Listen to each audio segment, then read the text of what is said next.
Is beekeeping still trending in 2021? Can you still keep bees alive in 2021? Can you still make a lot of honey in 2021? Absolutely. Our comb, we're going to call it 1/2 deep frame of eggs. 3/4 frame of capped over pupae, same thing. I am on fire about this video. Today I'm going to break down for you, when you make your hive inspections, how you can evaluate your brood to really get the most out of your bee inspection. These hive inspections are crucial. I think what I'm going to share with you today is going to be paramount to everything you know about beekeeping. I mean, if you don't capture this, if you don't get this in your mind and in understanding about your inspections, your hives are really up for a challenge. So here's what I'm going to show you today, that through proper evaluation of your frames during your inspection, it will help you know what's in the future for your bees. It's going to help you know about your future population. This inspection will enlighten you about your bees resisting pests and diseases like mites and small hive beetle. And then it's going to give you a future look into your honey production, and get this, it will help you understand if your bees have a future to survive the winter. All of this is rolled up in what we're going to look at today, so let's get started. What's up? My name is David, and this is your first time here. This is a place where I help you avoid horrible mistakes and keep your bees healthy. And today we're looking at inspecting your hive. Now let's be honest. When you inspect your hive, are you a little nervous? Are you a little uptight about if you're going to kill the queen, or maybe you're nervous about if you're going to be stung? Are they going to attack me? And let's be honest, are you not really doing a thorough inspection because maybe you really don't know what you're doing? It's possible that you don't know what to look for. You don't know what you're evaluating. I've watched many beekeepers inspect their colony. They open it up, they look around, and get this, they have no clue what they're looking at or looking for. Now this is crucial that you know what you're looking at, but it's even more important for you to know what you're looking for. What are you looking for? And today we're going to jump right in there. I'm going to show you what to look for that will help you determine the future of your colony and any changes you need to make to help your bees have a better future. So later in this video, we're having another basic beginner online class giveaway if you answer the correct question. So watch for that. Now, this is going to be good for you. We're going to inspect a hive together. I'm going to hold your hand. I'm going to walk through with you. It's okay. It's going to be all right. You don't have to go through beekeeping alone. Together, I'm going to come alongside of you and I'm going to explain things. This is going to be paramount because we're going to be looking at brood and how to evaluate it. And I want you to get this, just whet your appetite a little bit. I want you to remember these three numbers, and I'm going to share with you how vital they are to understand these three numbers when you do your inspection. These numbers are 1, 2, 4. Wow, this is mind-blowing. When I explain 1, 2, 4 to you, you will be like, oh my gosh, how come nobody has ever said this before? This is so cool. Let's get started. Putting in nice nectar there. Making sure that my queen's not up here because I want to check every frame for brood. And I could have brood up in the super here because I just put it on without a queen excluder. So that's what we want to check to see if the queen has come up and laid any eggs. Those are drone-sized cells, but they're packing it full of honey. And even some is capped over for the first time this year. Look at that.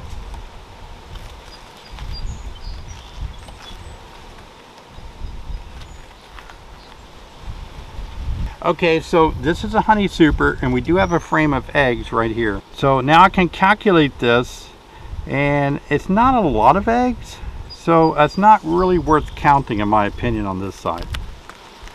You really don't see any eggs at all on the other side. Yeah, this frame is nothing but eggs. I don't see my queen, but these are all eggs. So I've got one side of a super frame is eggs, so we can make note of that. I'm looking at the other side. This whole side here is eggs. It's good enough to call it the whole side being eggs. So we have one super frame of eggs that we can note. Still no sign of the queen, because I'm sure a lot of you might be wondering, what's he going to do if he finds the queen, right? Yeah. I sort of expect to find her up here, actually, because of those eggs. We have 1/2 of a super frame full of eggs. And on this side, we're going to give it a half. 1/2 side super frame. So together we have one side super frame of eggs. And this is heavy with nectar. So this is no brood, but they're starting to put nectar, even starting to cap over. This white area here is capped wax. They're putting over nectar that has reached about 19% moisture level. No eggs on this side. Again, nectar they've brought in for this year and starting to cap it over here. Again, these are all drone size cell. And it's all just nectar, no eggs, no queen. Okay, students, what we intend to do now is to go deeper down into the deep hive body. And we're going to take a look to see if we can find brood, and how much brood we have down in those deep hive bodies. I've got a video coming up on ants. I see some ants here, sugar ants. When I take the next box off, I get my hive tool in there and I raise it up enough to get smoke before I lift the box up. And then I'm careful to hold the box up so I don't smash bees. And then I just rotate the box off of the hive. I'm going to put it on my top cover. All right, my top cover is over there. We're going to be looking at how much brood is in the hive here. And so we're going to be looking at every single frame. This is going to be a complete hive inspection. For those of you that are wondering how to do a complete hive inspection, I need that little bee to move, please. You're in my way. I don't want to hurt you, but you're just in my way.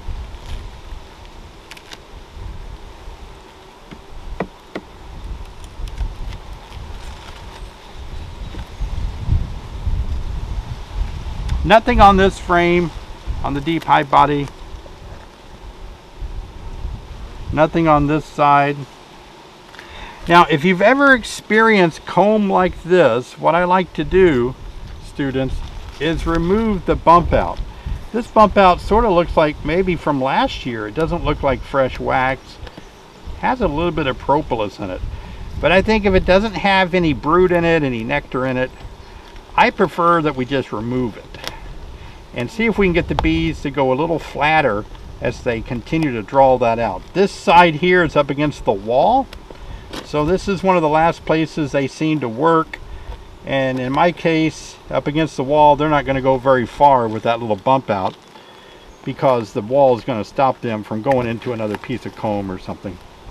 Anyway, I'm just going to remove it, and I think there's a dead bee on there. No, she might be alive. Let's see if I can move her out. Alright, so we're just going to take all of this off. This is why inspections sometimes can go a little longer, because you have your intentions on doing some quick work, and all at once you have to do a little advanced work on a comb like this. Sort of like when you do repairs on your house and you got a project in mind that's going to take you maybe 3 hours to complete it, and then as soon as you open that wall up or take that pipe apart, you're going to be working on that wall for the next week. Here's a new frame we gave them. They have not drawn that out yet. Another new frame we gave them. So we've got, so far we've got, well, let's look at this one. Not much drawn out. We'll say nothing there. So now we have 3 frames out of 20 that do not have any brood in them. That's what we're doing, a brood inspection. There's some of my blue experimental bees at work. I may tell you about that experiment some other day. Starting to draw it out a tiny bit. This side, they've drawn it out a lot.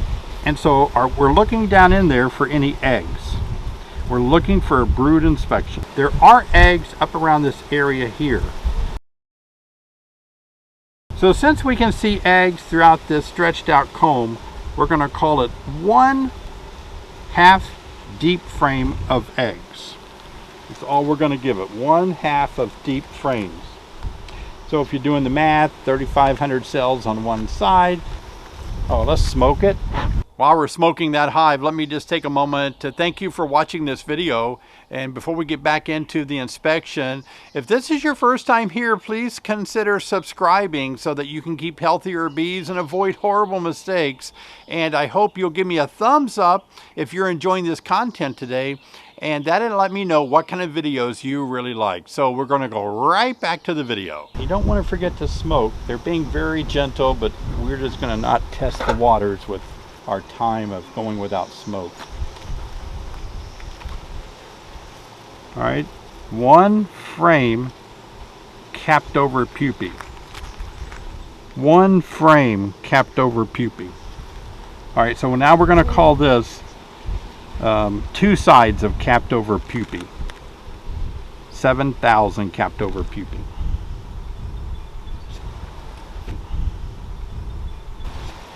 Not bad. It's not a whole frame. There are eggs up here. A little bit of eggs at the top. You can't really count those specifically. It would be difficult, but we're going to try. 1-inch cell is 25, so we're going to say a combination there of about 5 inches. 5 inches of eggs up here total probably. So we'll give it oh heck, let's say 200 eggs. The larvae in the middle is nothing. This is 3/4 of a frame with capped over pupae. And we have the exact same scenario over here, so we'll double that.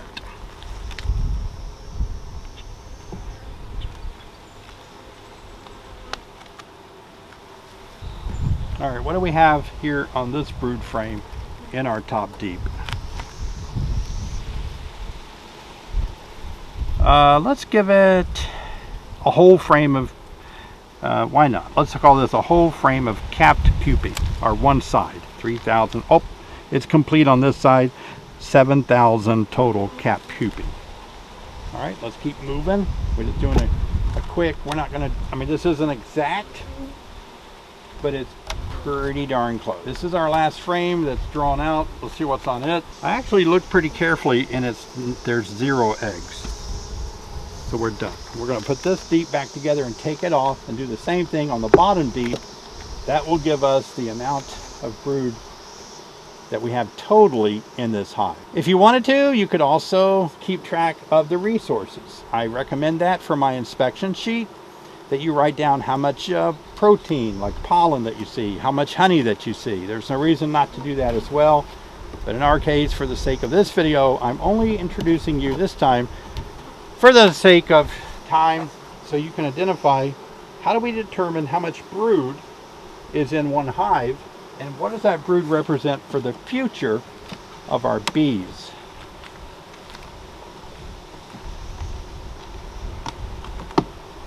You're going to take this top deep off the same way. Get your hive tool between the crack, smoke in between the hive,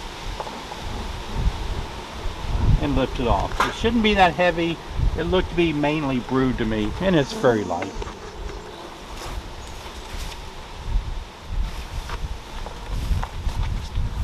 Going to do the same thing here. Let's smoke it nicely. The bees aren't flying much today because it just stopped raining 4 inches just a few hours ago, so everything out there is soaked. You know, the clover is soaked. There are some bees going out. I can see that. Most of them are home, I think, today. Putting nectar against the wall. No brood. The wall side, drawn out, tiny bit of nectar. Completely nicely drawn out, beautifully drawn out. A little bit of pollen in the corner, the orange pollen, but 0 brood. Nectar, spotted with pollen, 0 brood. I'm trying to beat this weather. I think I've got another batch of storms coming in behind me pretty quickly, but we'll be all right. Nicely drawn out comb, no brood, nectar. Some of my blue bees that I've marked are working this side. Nothing drawn out on that side yet. All right, not a bad brood pattern. We're going to call this 3/4 side frame of sealed capped over pupae with bee bread and nectar and some of the cells around the top. And here we go around the other side. Gosh, that's not bad. It's 3/4 pupae. Those bump outs are just drone cells. That's all that little bump out stuff is, not a queen cell. It's really hard working this bottom deep. I'm 6'2".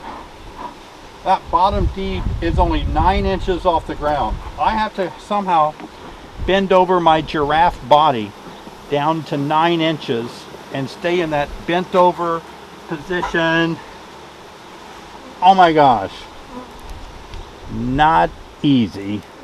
And it's kind of tough on the lower back.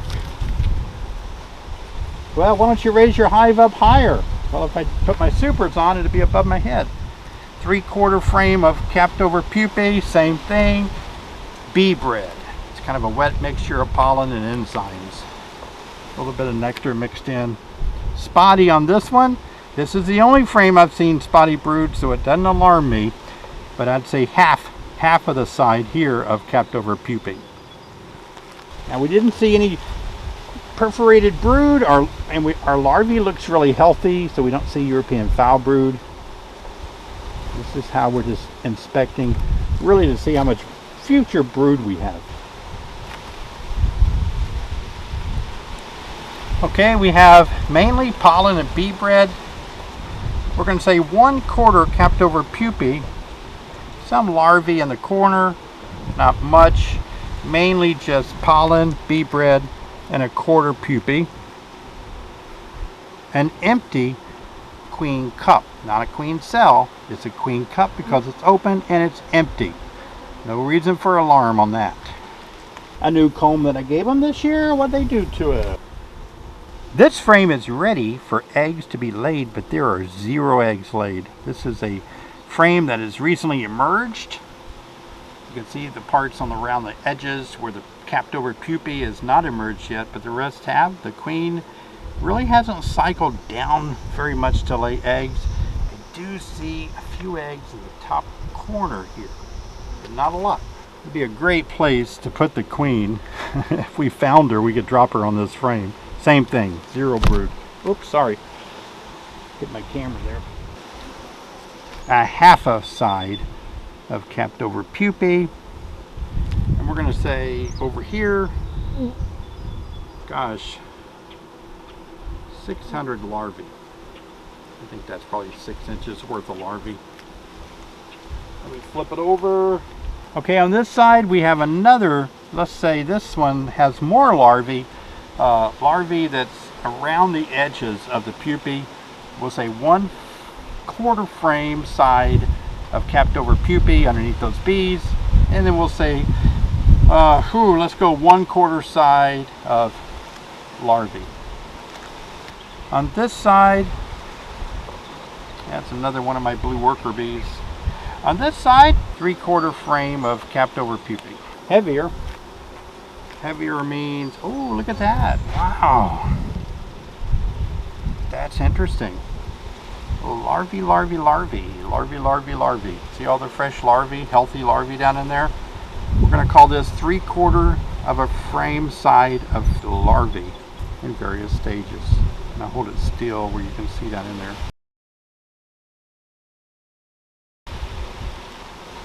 The other side is much the same. We're going to call that 3/4 side of larvae. It's mostly larvae with a little bit of honey and bee bread on the corner. Let's look at one more frame for the heck of it because it's there and it's drawn out a little bit. By looking at this frame, you're freeing it up from being ultra stuck to the wall just by moving it out and looking at it. Nothing but nectar.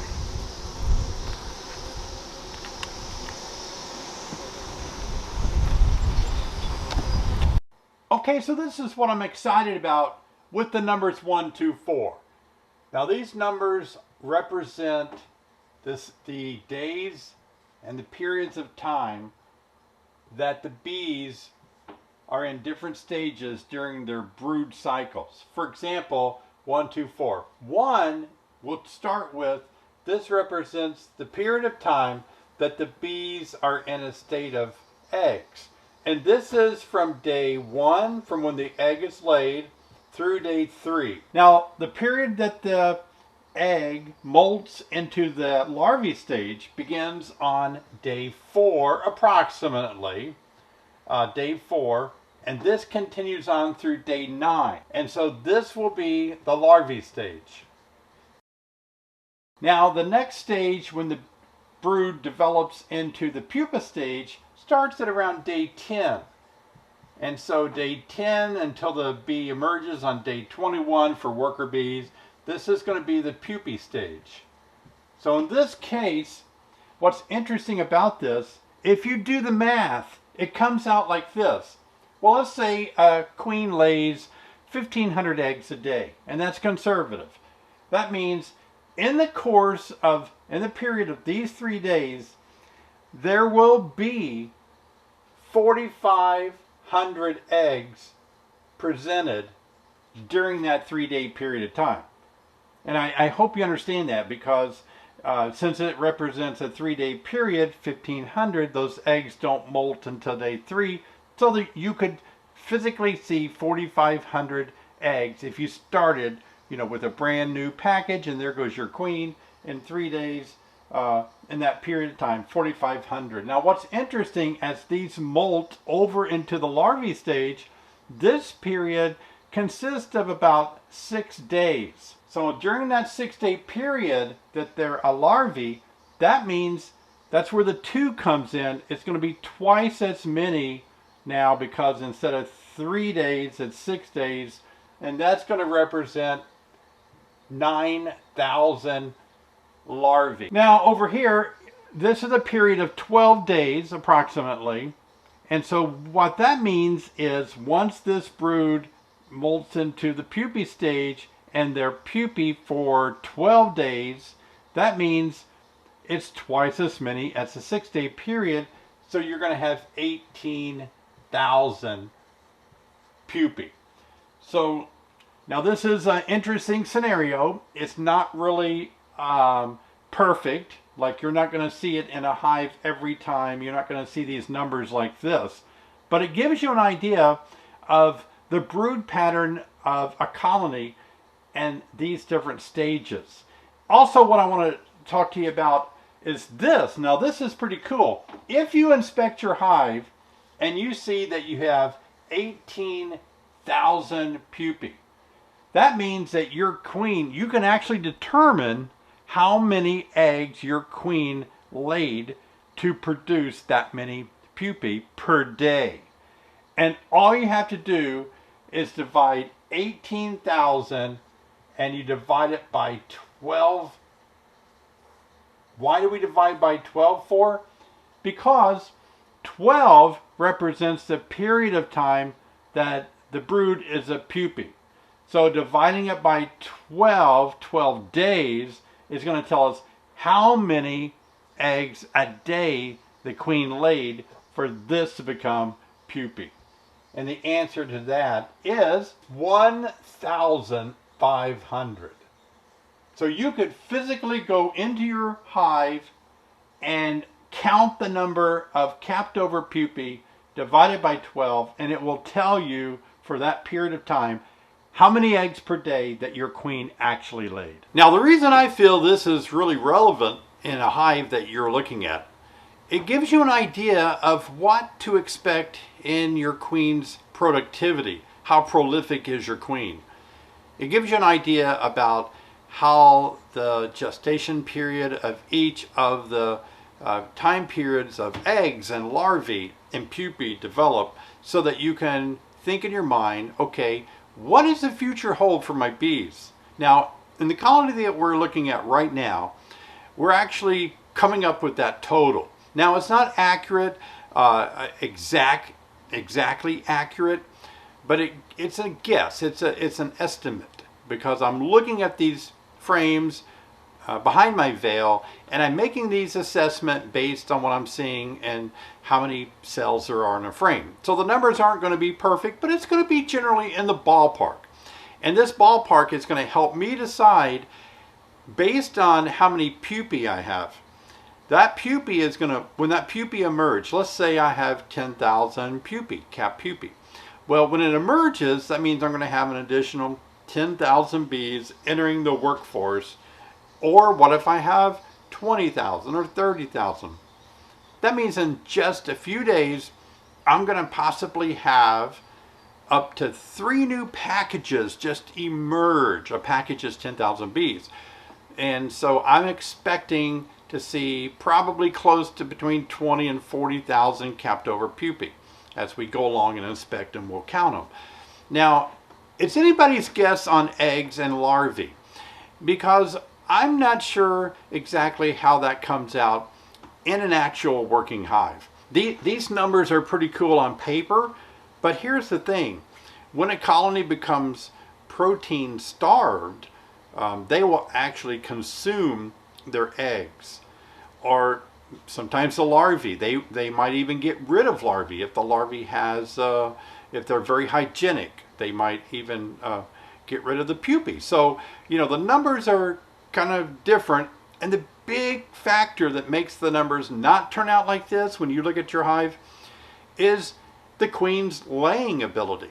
She might be a really good layer, laying around 1,500 eggs a day, but if she actually the colony is not wanting her to lay that much because there's a strong honey production right now, they may cut her back and control how much she lays by her diet and not giving her the space to lay. So you may have fewer eggs, which would mean possibly fewer larvae. But at least it gives you an idea of how you can use these fun numbers 1, 2, 4 to think about what to expect to see in your colony. One of the things that I've used so much over the years is an inspection sheet. That's what I used to call it. When I first started beekeeping, there were so many inspection sheets that different places had that you would use to kind of give you a guide when you inspect your colony what to look for. They weren't ever good enough. They weren't ever complete enough for me. I devised my own. And I began teaching a beekeeping academy here at our training center many years ago, a 3-day academy. And I would actually use and have my students take this colony inspection sheet of mine out into the apiary and fill it out and do all their inspections using this sheet. And it really was eye-opening how effective my inspection sheet became. So over the years, I've been improving it. I've been adding to it. Well, just recently, I turned it into more than just an inspection sheet. I turned it into an inspection guide. I decided it's time that beekeepers have a guide, something that they can physically look at and say, and it will help them say, how many frames of nectar and honey and pollen do I have? How many frames of egg, larvae, and pupae do I have? What stages of growth is my colony in? How do I look for diseases and pests, and what action do I take?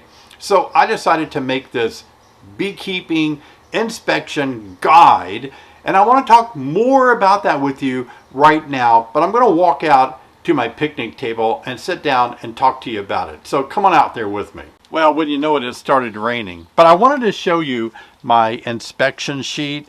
I think it's so important that you understand that this is more than a sheet, but this is an inspection guide.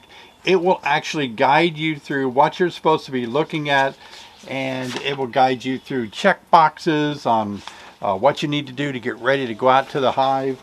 It's got a bunch of great pop-up ideas for you to think about. It's full of check marks that help you know what you're looking for. And by using this, you're actually going to be able to keep more data on each hive that you look at. And I would recommend that when you get this file, that you print it off and you staple it, or you staple it together, print it off, or put 3 holes in it and use it in a 3-ring binder. It's very, very practical to use. So check that out. In the description, I have a link where you can get this. I'm charging a small amount for it just to help me out. So please check this out and put that in your beekeeping toolbox so that you can really do a better job with your bee inspections. Okay, it's time for our giveaway question. This is going to be really tough. Boy, I'm being a tough professor on you guys. So this is a 3-part question. Since we're talking about eggs and larvae and pupae, let's talk about the larvae. And here are the 3 questions that you have to answer correctly. The first person that answers correctly will win a basic beginner's online course. Why is it necessary that a larva molts? Like, what's happening that requires it to molt? M-O-L-T. How many times does a larva molt? And the third part of the question is not so much about larvae, but how many instars does a bee go through before it emerges to be an adult worker? Good luck! First one to answer will win the class. Thanks so much for watching today. It's been great being with you. I hope this has helped you in all of your beekeeping inspections. Don't just look at the hive from 5 feet away. You're not going to know anything. You've got to do what I did today. Roll up your sleeves, cowboy up, get in there and find out what's going on in your hive. And I'm glad I was able to hold your hand and walk you through how you can inspect 30 frames is what we looked at today, and we made a good assessment. So that hive's doing really well. I like the brood, I like the upcoming brood, I like the adult bees I see in there. I like that they're already putting some honey up in that super, so it's a good, strong, healthy colony. Hey, by the way, be sure and check out my links below. I've got some affiliate links for some of the equipment I was using today. I also have, some of you have asked about my coffee, how I make my coffee. So I've got some links below on what kind of coffee press I have, what kind of coffee grinder I use, and what kind of roaster I have. And I also, and most importantly, I've got a link to my beekeeping inspection guide. Please, please check that out and get a copy of that in your hands today. I'll see you next time.